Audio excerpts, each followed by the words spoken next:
People, this is how the Cork County Council have did things.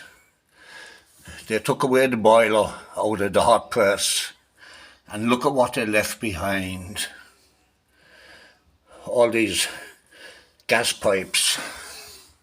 Look at that. Look at that.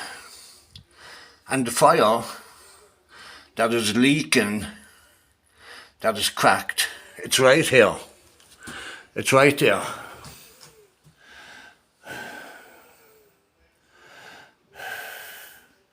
That's where the fire was. I bought one of them too.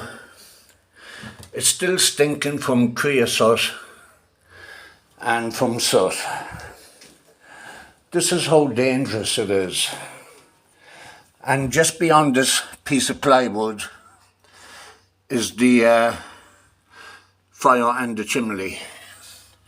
Look, they took the boiler out of this and they left all this behind. It's unbelievable.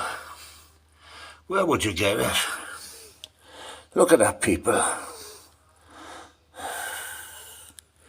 Okay.